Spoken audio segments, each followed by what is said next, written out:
Hello everyone, हामी चाहिँ business statistics हेरिरहेका थियौँ र बिजनेस स्ट्याटिस्टिक्समा हामीले मुभमेन्टको बारे कुरा गरिरहेका थियौँ है, कसरी चाहिँ कर्टेसिस बेस्ड अन मुभमेन्ट्स क्यालकुलेसन गर्न सकिन्छ र आज हामीले कुनै एउटा आर्बिट्ररी ओरिजिनबाट कसरी मुभमेन्ट क्यालकुलेसन गर्न सक्छौँ भन्ने कुरा हुन्छ है।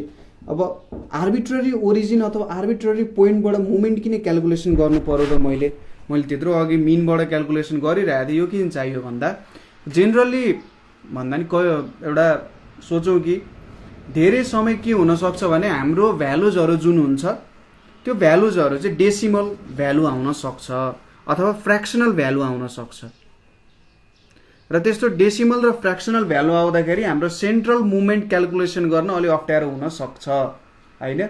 हामीले कुनै कुरा किन सपोजिसन गर्छौँ भन्दा हाम्रो क्यालकुलेसनमा सजिलो होस् भनेर सपोजिसन गर्छौँ नि हो। यहाँ पनि एउटा आर्बिट्ररी ओरिजिन सपोजिसन गर्नु भनेको हाम्रो क्यालकुलेसनलाई सजिलो बनाउनको लागि कुनै पनि एउटा आर्बिट्ररी ओरिजिन हामीले सपोज गर्छौँ हैन, ताकि क्यालकुलेसन अलि टेडियस नहोस्, सजिलै तरिकाले हामीले क्यालकुलेसन गरेर एन्सर पाउन सकौँ हो। त्यसकै लागि हामीले एउटा आर्बिट्ररी ओरिजिनको कुराहरू गर्छौँ। ठिक छ, यो जुन आर्बिट्ररी नम्बर छ यो अथवा आर्बिट्ररी ओरिजिन चाहिँ यसलाई जेनरली ए भ्यालु एले नै डिनोट गर्छ र यसलाई के भन्छ त्यो आर्बिट्ररी नम्बरको वरिपरि घुम्ने मुभमेन्टलाई चाहिँ र मुभमेन्ट भनेर भन्छ। हामीले के कुरा हेऱ्यौँ त अगाडि के हेरेका थियौँ भन्दा यदि एरिथमेटिक मिन अनुसार हामीले मुभमेन्ट भेट्यौँ भने त्यो सेन्ट्रल मुभमेन्ट हुन्छ र कुनै एउटा आर्बिट्ररी ओरिजिनको इन टर्म्समा मुभमेन्ट क्यालकुलेट गऱ्यौँ भने त्यो र मुभमेन्ट हुन जान्छ। ठिक छ, यसलाई र मुभमेन्ट भन्छ। एकछिनपछि हामीले एकैछिनमा र मुभमेन्ट र सेन्ट्रल मुभमेन्टको के रिलेसन छ भन्ने कुराहरू पनि हेर्छौँ।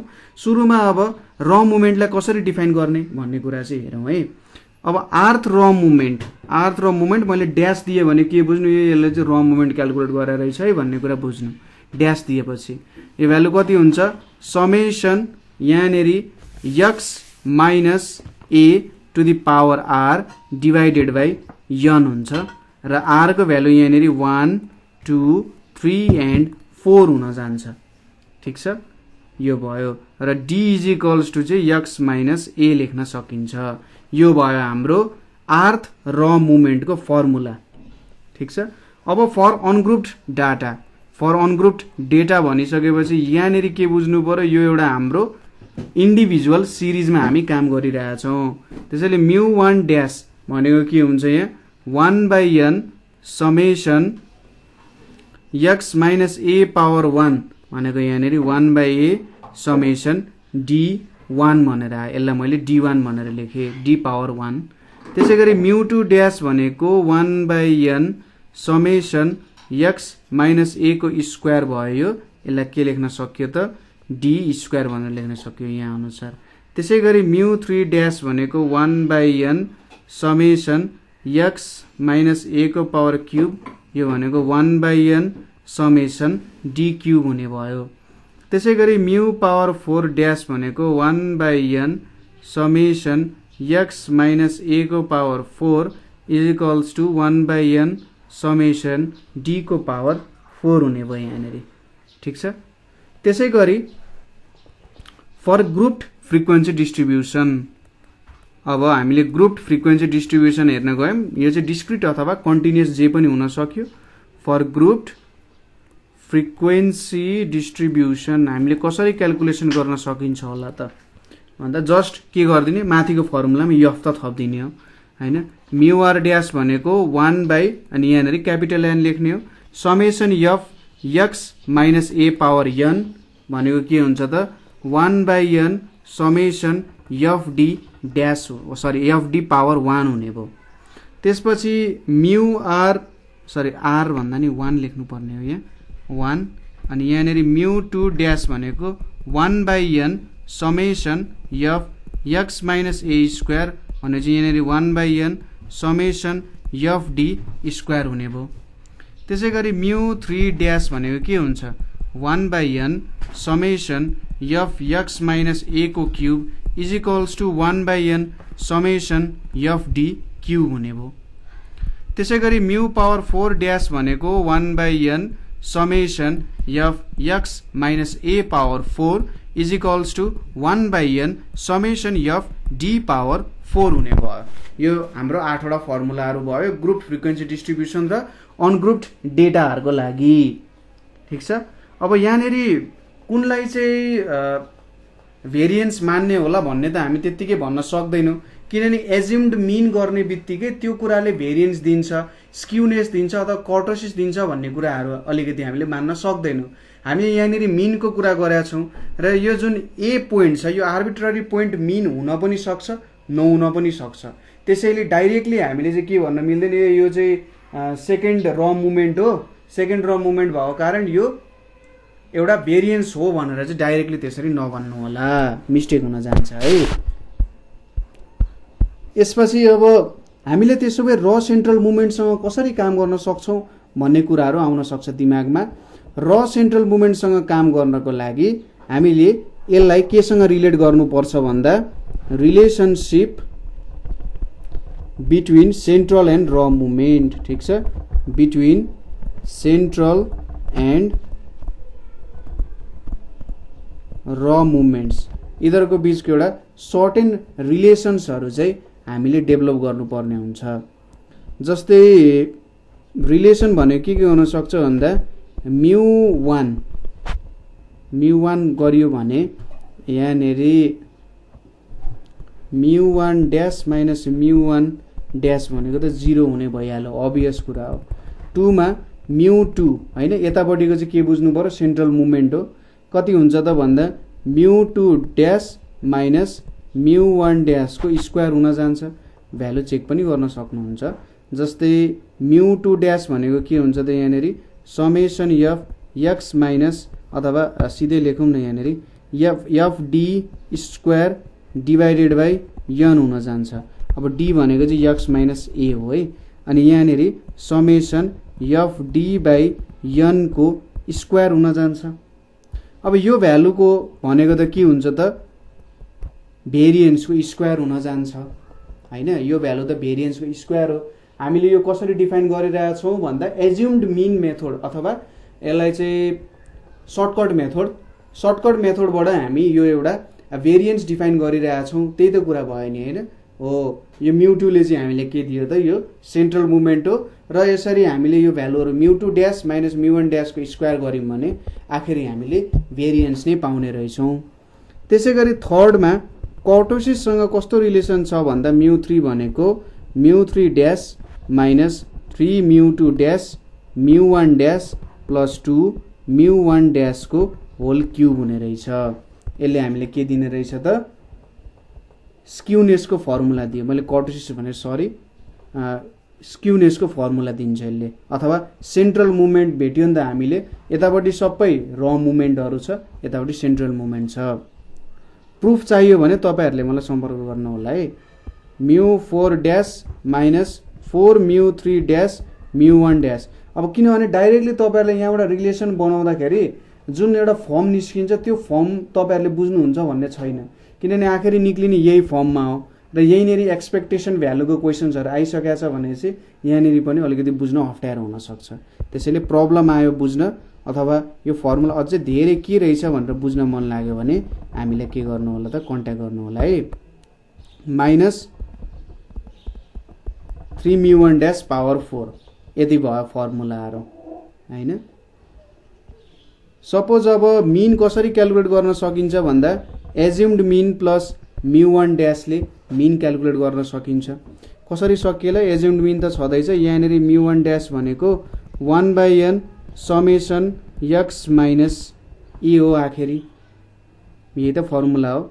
यहाँनिर स्मल एन राखौँ, यो इजिकल्स टु के लेख्न सकिन्छ summation x minus summation a भनेर लेख्न सकिन्छ, बाई एन लेख्न सक्यो। A plus summation x by n minus यहाँनिर के आउँछ त ए बाहिर आउँछ इन्टु यनै आउँछ यहाँनिर होइन। समेसन ए भनेको ए समेसन 1 लेख्न सकिन्छ, यो इन्टु त यन भयो। ठिक छ, यसरी निकाल्न सक्यो। अब यो यन पनि क्यान्सल भयो, इजिकल्स टु ए प्लस यो भ्यालुले के दियो त मिन दिन्छ, माइनस ए भनेको यो दुईटा काट्यो, सो यसले मलाई मिन दिने रहेछ। ठिक छ, मिन भेट्यो।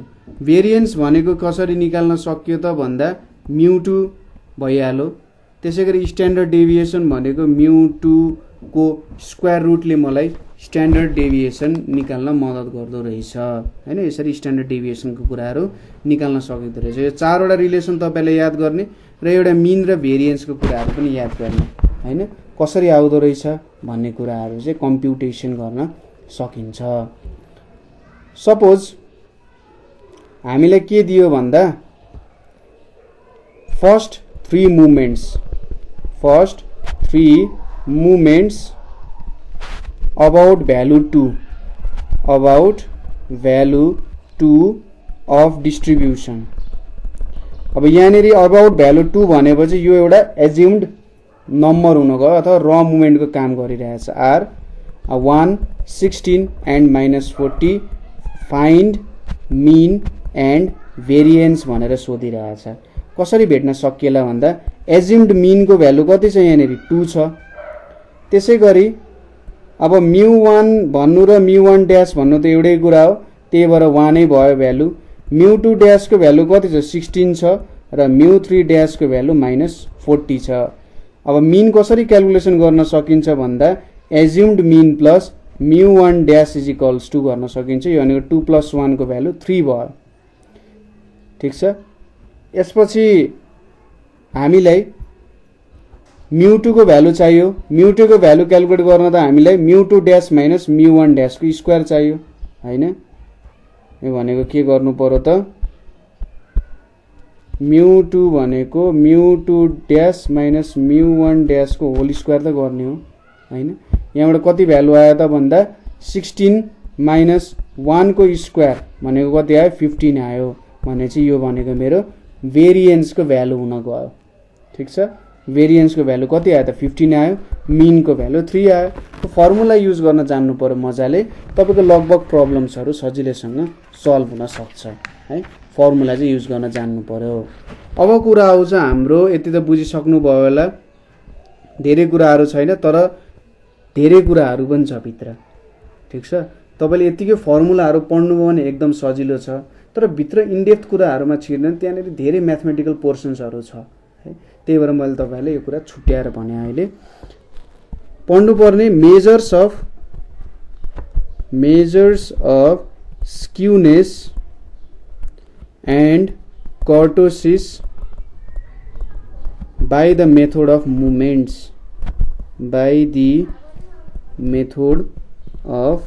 movements है। हामीले फर्मुलाहरु त एक्सप्रेस गरिसक्यौं यसको हैन, फर्मुलाहरु के हुन्छ भनेर। हामीले अब क्यारेक्टरिस्टिक्स अफ फ्रिक्वेन्सी डिस्ट्रिब्युसनहरु मेथड्स अफ मुभमेन्टबाट एक्सप्लेन गर्न सकिन्छ भन्यौं हैन। एउटा चाहिँ हामीले के भेट्यौं त भन्दा फर्स्ट मुभमेन्ट एबाउट ओरिजिनले के दिने रहेछ, मिन दिने रहेछ हैन। फर्स्ट मुभमेन्ट एबाउट ओरिजिनले मिन दिने रहेछ र सेकेन्ड मुभमेन्ट अबाउट मिनले भेरिएन्स दिने रहेछ। त्यही अनुसार हामीले स्क्यूनेस र कर्टोसिसलाई थर्ड र फोर्थ मुभमेन्ट एबाउट मिन भनेर डिफाइन गरेको हैन, भ्यालु पनि निकालेको, तर त्यसरी एक्सप्रेस गर्न पनि सकिन्छ है। सपोज हामीले के यहाँनेरि राखौं भन्दा μ2 र μ3 यो भनेको के भयो त सेकेन्ड सेन्ट्रल मुभमेन्ट भनेर भयो है। सेकेन्ड सेन्ट्रल मुभमेन्ट र यो भनेको थर्ड सेन्ट्रल मुभमेन्ट भयो। सेकेन्ड सेन्ट्रल मुभमेन्ट र थर्ड सेन्ट्रल मुभमेन्ट भयो। ठीक छ। अब रिलेटिभ मेजर अफ स्क्यूनेस भनेको चाहिँ हामीले बीटा 1 ले डिनोट गर्छौं र रिलेटिभ मेजर अफ स्क्यूनेस भनेको μ3 को स्क्वायर डिवाइडेड बाइ μ2 को क्यूबले चाहिँ हामीले के दिन्छ त रिलेटिभ मेजर अफ स्क्यूनेस दिन्छ। यो बीटा 1 ले के दिन्छ, रिलेटिभ मेजर अफ स्क्यूनेस भनेर दिन्छ। ठीक छ। रिलेटिभ मेजर अफ स्क्यूनेस भनेर दिन्छ। जस्तै यो फर्मुलाले चाहिँ अब के भन्न सक्दैन भन्दाखेरि हाम्रो कर्भ पोजिटिभली स्क्यूड छ कि नेगेटिभली स्क्यूड छ भनेर भन्न सक्दैन। किन भन्न सक्दैन भन्दाखेरि μ3 जुन छ अथवा μ2 को भ्यालु जुन छ, μ2 को भ्यालु त जहिले पनि के आउँछ, पोजिटिभ नै आउँछ, किनभने μ2 भनेको के हुन्छ, सिग्माको स्क्वायर हुन्छ हैन। सिग्माको स्क्वायर भन्छ त μ2 को भ्यालु जहिले पोजिटिभ आउने हो, क्यूब गरेपछि पोजिटिभ हुने भइहाल्यो। र μ3 लाई त स्क्वायर गरेको छ, स्क्वायर गरिसकेपछि के भयो त जुनै नेगेटिभ भ्यालु पनि पोजिटिभ हुन्छ। त्यसैले हाम्रो बीटा 1 कहिले पनि नेगेटिभ आउने भएन र योबाट चाहिँ हामीले हाम्रो कर्भ राइट स्क्युड छ कि लेफ्ट स्क्युड छ भनेर भन्न सकिँदैन हैन। कतातिर चाहिँ ढल्किरहेछ त कतातिर तन्क्या छ भन्ने कुराहरू हामीले भन्न सकिँदैन। अब यसको लागि हामीले के गर्न सकिन्छ होला त भन्ने कुरा ख्याल गर्नु पर्यो। यसको लागि हामीले μ3 को भ्यालु हेर्न सक्छौं। यदि μ3 ले त आफैले के दिन्छ त स्क्युनेसको कुरा दिन्छ नि। यदि μ3 को भ्यालु लेस देन 0 भयो भने हामीले के भन्न सक्छौं यो चाहिँ नेगेटिभली स्क्युड रहेछ है भनेर भन्न सकिन्छ इन्डिपेन्डेन्टली हेर्ने यो भ्यालुलाई। ठीक छ। तपाईले यदि रिलेटिभ मेजर अफ स्क्युनेसबाट हेर्न खोज्नु भने आएन, तर इन्डिपेन्डेन्टली μ3 को भ्यालु मात्रै हेर्नु भने त μ3 सेन्ट्रल मुभमेन्ट अबाउट मीनले त आफै μ3 को भ्यालुले थर्ड सेन्ट्रल मुभमेन्ट अबाउट मीनले के दिन खोजिरहेछ स्क्युनेस दिन्छ। अब यसको भ्यालु लेस देन 0 हुनुको मतलब के हो त यो नेगेटिभली स्क्युड हो र μ3 को भ्यालु ग्रेटर देन 0 हुनुको मतलब के भयो पोजिटिभली स्क्युड भयो हैन। यसरी हामीले हेर्न सक्छौं र μ3 को भ्यालु इक्वल्स टु 0 भयो भने त हाम्रो जुन डिस्ट्रिब्युसन छ त्यो सिमेट्रिकल हुने भयो। ठीक छ। यदि कुरा बुझ्नु भयो। सपोज कि हामीले अब बीटा बडै यो भ्यालुहरु कम्पेयर गर्न सक्दिनौ होला भनेर कार्ल पियर्सनले सोचे त्यसपछि हैन। फेरि मैले μ3 को भ्यालु पनि हेर सबै कुराहरु के एउटै कुरा सबैमा कम्बाइन गर्न सकिँदैन भन्दाखेरि कार्ल पियर्सनले चाहिँ एउटा गामा 1 भनेर नयाँ टर्म डिनोट गरे। ठीक छ। गामा 1 इज इक्वल्स टु तिनले रुट अन्डर बीटा 1 भनेर लेखे। यो इज इक्वल्स टु के हुन्छ त अब बीटा 1 भनेको के छ त μ3 को स्क्वायर डिवाइडेड बाइ μ2 को क्यूब छ। अब मैले अन्डर रुट गरे भने बीटा 1 को अन्डर रुट भनेको यो μ3 भयो यतापट्टि र यतापट्टि के हुने भयो μ2 3/2 हुने भयो। यति भ्यालु त भयो। सो यो कति हुने रहेछ μ3 डिवाइडेड बाइ यहाँनेरि μ2 3/2 हुने भयो। ठीक छ। यति कुरा यहाँनेरि अब यसलाई के लेख्न सकिन्छ μ3 डिवाइडेड बाइ μ2 रुट μ2 हैन। यसलाई नि एक्सप्रेस गरे हो। So gamma 1 is equals to μ3 divided by μ2 root under μ2 गर्यो भने यसरी यदि हामीले एक्सप्रेस गर्यौं भने μ2 को भ्यालु त जहिले पनि पोजिटिभ नै आउँछ। μ2 को भ्यालु अलवेज ग्रेटर देन 0 छ। तर अब μ3 को भ्यालु ग्रेटर देन 0 भयो भने गामा 1 पनि ग्रेटर देन 0 हुन्छ। त्यसैगरी μ3 को भ्यालु लेस देन 0 भयो भने गामा 1 को भ्यालु पनि लेस देन 0 हुन्छ। अभियस कुरा हो। यो भ्यालु त टोटल्ली पोजिटिभ नै छ भनेपछि साइन त यो भ्यालुले जनाउने भयो नि थर्ड सेन्ट्रल मुभमेन्टले र μ3 को भ्यालु इक्वल्स टु 0 भयो भने गामा 1 पनि इक्वल्स टु 0 हुन्छ।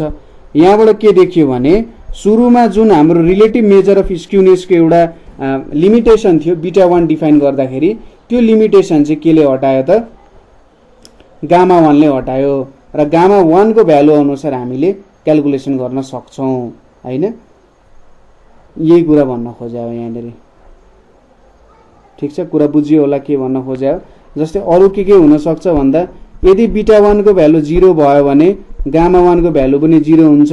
यो एउटा सिमेट्रिकल भयो। ठीक छ। सिमेट्रिकल भयो। यदि बीटा 1 को भ्यालु ग्रेटर देन 0 छ भने गामा 1 को भ्यालु पनि ग्रेटर देन 0 नै हुन्छ। अभियस कुरा हो हैन। यदि बेला के भयो यो पोजिटिभली स्क्युड हुने भयो। त्यसैगरी बीटा 1 को भ्यालु लेस देन 0 आयो गामा 1 लेस देन 0 भयो भने यो नेगेटिभली स्क्युड हुन्छ। नेगेटिभली स्क्युड डिस्ट्रिब्युसन हुन जान्छ। ठीक छ कुरा। अब यसपछि हामीले यहाँनेरि कर्टोसिसको लागि पनि एउटा कुरा डिफाइन गर्छौं। ठीक छ। रिलेटिभ अथवा कोएफिसिएन्ट अफ कर्टोसिस यहाँनेरि हामीले रिलेटिभ मेजर अफ स्क्युनेस भनेर बीटा 1 लाई डिफाइन गर्यौं। अब कर्टोसिसको लागि पनि एउटा कोएफिसिएन्ट अफ कर्टोसिस चाहियो जसले के भ्यालु दिन्छ त हामीलाई भन्दा एउटा रिलेटिभ भ्यालु दिन्छ है। जस्तै अब कोएफिसिएन्ट अफ कर्टोसिस भनेपछि यसलाई हामी बीटा 2 भन्छौं। Beta 2 is equals to μ4 divided by μ2 को स्क्वायर भयो। ठीक छ। यो हाम्रो रिलेटिभ अथवा कोएफिसिएन्ट अफ कर्टोसिस भयो र यसको भ्यालु पनि हामीले gamma 2 is equals to beta 2 minus 3 गरेर कम्पेयर गर्छौं। ठीक छ, यसरी यदि बीटा 2 = 3 भयो भने गामा 2 = 0 हुन्छ। यो एउटा नर्मल कर्व भयो और यसलाई चाहिँ मेसोकर्टिक भन्छ अथवा जसरी एउटा नर्मल स्ट्यान्डर्ड कर्व हुन्छ त्यस्तै हुन्छ। यदि बीटा 2 को भ्यालु ग्रेटर देन 3 भयो भने गामा 2 को भ्यालु पनि ग्रेटर देन 0 हुन जान्छ हैन, ग्रेटर देन 0 हुन्छ। यो एउटा लेप्टोकर्टिक हुन जान्छ हैन, लेप्टोकर्टिक त्यतिकै त भन्न नहुने हो त्यही पनि। बीटा 2 को भ्यालु लेस देन 3 छ भने गामा 2 को भ्यालु लेस देन 0 हुन्छ। यो एउटा मेसोकर्टिक हुने भयो, सरी यो एउटा प्ल्याटिकर्टिक भयो, प्ल्याटिकर्टिक हुन गयो हैन। मेन कुराहरु चाहिँ यही नै हो बुझ्नुपर्ने, फर्मुलाहरु हो, त्यो फर्मुला अनुसार एक्सप्रेसन गरे हो हैन। बीटा 2 - 3 गर्नुको कारण पनि यही कुराहरु नै हुन गयो। ठीक छ, कुरा बुझियो होला के भन्न खोजेको भनेर। जेनरल कुराहरु चाहिँ यही नै हुन जान्छ है यहाँनेरि हैन। जेनरल कुराहरु जुन बुझ्नुपर्ने कुराहरु हुन्छ यही नेरि यही भ्यालुज अनुसार हामीले क्याल्कुलेसन गर्न सक्छौं। जस्तै क्वेशन कहिलेकाहीँ यहाँबाट के आइदिन सक्छ त भन्दा सपोज हामीलाई first four movements about point 25 is given as 390 minus 900 and 2100 भनेर दिएको छ। अब हामीले calculate gamma 1 and gamma 2 and state the nature of curve भनेर सोधिरहेछ है। सो हामीले यहाँनेरि एउटा के दियो त भन्दा र मुभमेन्टको कुरा गर्यो, किनभने एबाउट अ पोइन्ट दिएको छ नि त 25 भनेपछि यहाँबाट हामीले अब गामा 1 गामा 2 भनेपछि गामा 1 गामा 2 एउटा गामा 1 भनेको हाम्रो रिलेटिभ मेजर अफ स्क्युनेससँग रिलेटेड भयो, गामा 2 भनेको कोएफिसिएन्ट अफ कर्टोसिससँग रिलेटेड भयो। यसको फर्मुलाहरु याद गर्नु त पर्ने हो, खासै धेरै के गाह्रो पनि छैन। गामा 1 भनेको रुट अन्डर बीटा 1 हुन्छ र गामा 2 भनेको बीटा 2 - 3 हुन्छ, यो कुरा हो। अब यहाँनेरि एज्युम्ड मिन को भ्यालु 25 छ र μ1 ड्याश भनेको कति छ त 3 छ, μ2 ड्याश भनेको 90 छ, μ3 ड्याश भनेको -900 छ र μ4 ड्याश भनेको 2100 छ। अब हामीले गामा 1 क्याल्कुलेट गर्न त बीटा 1 र बीटा 2 चाहिन्छ। बीटा 1 क्याल्कुलेट गर्न हामीले के चाहिन्छ त यहाँनेरि बीटा 1 को फर्मुला μ3² / μ2 क्यूब हुन्छ। त्यसैगरी बीटा 2 भनेको μ4 / μ2 को स्क्वायर हुन्छ। हो यो दुईटा हामीलाई त μ2 μ3 र μ4 को भ्यालु चाहिएको छ हैन। सेन्ट्रल मुभमेन्टको भ्यालु चाहिएको छ, second central movement, third central movement र फोर्थ सेन्ट्रल मुभमेन्टको हामीले भ्यालु चाहिएको छ। त्यसको लागि अब हामीले अगाडि नै फर्मुलाहरु लेखिसकेका छौं। μ1 भनेको के हुन्छ त μ1 ड्याश माइनस μ1 ड्याश भनेको कति हुन्छ 3 - 3 = 0 हुन जान्छ। दोस्रोमा μ2 भनेको μ2 ड्याश माइनस μ1 ड्याश को स्क्वायर हुन्छ। यो भ्यालु भनेको 90 - 9 भयो, कति आयो त 81 आउन गयो। थर्डमा अब μ3 भेट्नु पर्यो, μ3 भनेको μ3 dash minus 3 μ2 dash μ1 plus 2 μ1 dash को होल क्यूब भयो। μ3 ड्याश भनेपछि -900, यहाँनेरि -3 * 90 * 3 भयो, यहाँनेरि 2 * 3 को क्यूब भयो। यो भ्यालु कति आयो -1656 आयो। त्यसैगरी फोर्थ भनेको के आउँछ μ4। अब कर्टोसिस क्याल्कुलेट गर्नु पर्यो। यो भनेको μ4 dash -4 μ3 dash μ1 dash plus 6 μ2 dash μ1 dash को स्क्वायर हुने भयो। यो भ्यालु कति आउँछ त अब यहाँनेरि -3 μ1 ड्याश को पावर 4 छुटेछ है। यो भ्यालु भनेको 2100 -4 * -900 * 3 प्लस 6 * 90 हैन इन्टु 3 को स्क्वायर -3 * 3 को पावर 4 हुने भयो। यो भ्यालु कति आउँछ 17517 आउँछ। अब यति μ1 μ2 μ3 μ4 सब भ्यालु क्यालकुलेट भयो। त्यसैले अब कोफिसिएन्ट अफ स्क्युनेस भनेको के हुन्छ त हाम्रो गामा 1 हुन्छ। गामा 1 भनेको रुट अन्डर बीटा 1। अब रुट अन्डर बीटा 1 भनेको के हुन्छ μ3 डिभाइडेड बाइ μ2 3/2 हुन्छ। μ3 को भ्यालु -1656 छ डिभाइडेड बाइ μ2 पावर 3/2 भनेपछि 81 3/2 हुन्छ। यो भ्यालु -2.27 आयो। ठीक छ। त्यसै गरी अर्को भ्यालु भनेको कोफिसिएन्ट अफ कर्टोसिस क्यालकुलेट गर्नुपर्ने छ। कोफिसिएन्ट अफ कर्टोसिस भनेको गामा 2, यो भनेको बीटा 2 - 3 हुन्छ। ठीक छ। के भयो त बीटा 2 - 3 भ्यालु आउने भयो। बीटा 2 भनेको के हो μ4 डिभाइडेड बाइ μ2 को स्क्वायर -3 μ4 भने चाहिँ 17517 डिभाइडेड बाइ 81 को स्क्वायर -3 भनेको कति आउँछ यो भ्यालु भनेको 2.67 - 3 भनेको -0.33 आयो। यो भ्यालु पनि लेस देन 0 आयो। यो भ्यालु पनि लेस देन 0 आयो अथवा यसलाई 0.263 भन्न सकिन्छ है। सो भ्यालु 0.263 भन्दा सानो आयो भने यसलाई चाहिँ यो एउटा प्ल्याटिकर्टिक भयो अथवा एउटा नर्मल कर्भ भन्दा यो धेरै फ्ल्याट छ हैन। एउटा नर्मल कर्भ भन्दा हाम्रो कर्भ धेरै फ्ल्याट पनि रहेछ र यो चाहिँ के छ त नेगेटिभली स्क्युड पनि छ।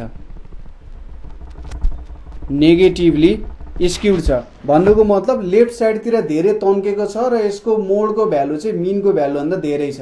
मिडियन त जहिले पनि बीचमै पर्ने नै भयो हैन। यसरी क्यालकुलेसन हुन्छ। र जेनरल कुरा भन्नुपर्दा यहाँनिर तपाईहरुले यो फर्मुलाहरु याद गर्नु पर्यो हैन। अथवा तपाईहरुले एकचोटी आफैले प्रुफ गरेर ट्राई गर्नुस्। यो एउटा मैले फर्मुलाहरु ठ्याक्क तपाईलाई देखाउँछु ताकि सबै कुरा याद होस् है। सुरुमा त यो फर्मुलाहरु याद गर्नु पर्यो μ1 ड्याश μ2 ड्याश यसको र त्यसपछि यो चारवटा फर्मुलाहरु। अब आफैले बनाउन सक्नुहुन्छ नि बेस्ट कुरा हो किनभने यो पनि त्यतिकै एउटा हिट एन्ड ट्रायल मेथडबाट पनि निकाल्न सकिन्छ होला अथवा तपाईले सबैलाई छुटाउँदै बनाउनु भने काम गर्न सक्नुहुन्छ हैन। हो तर जति धेरै प्रब्लम सल्भ गर्नुहुन्छ तपाईलाई फर्मुला युज गर्न त्यति नै सजिलो हुन्छ है। मैले एक दुईवटाको त प्रुफ त देखाइदिए। र त्यसपछि हाम्रो रिलेटिभ मेजर अफ स्क्युनेस र कोफिसिएन्ट अफ स्क्युनेसहरुको कुराहरु त्यसै गरी रिलेटिभ मेजर अफ कर्टोसिस र कोफिसिएन्ट अफ कर्टोसिसको कुराहरु पनि याद गर्नु पर्यो र यिनीहरुले कस्तो भ्यालु दिँदा के हुन्छ भन्ने कुराहरु थाहा पाउनु पर्यो है। ठीक छ। सो आजको लागि यति नै। कुनै ठाउँमा तपाईलाई कन्फ्युजन भयो अथवा बुझ्नु भएन भने हामीलाई सोध्न सक्नुहुन्छ। ठीक छ। सो आजको लागि यति नै। Thank you for watching.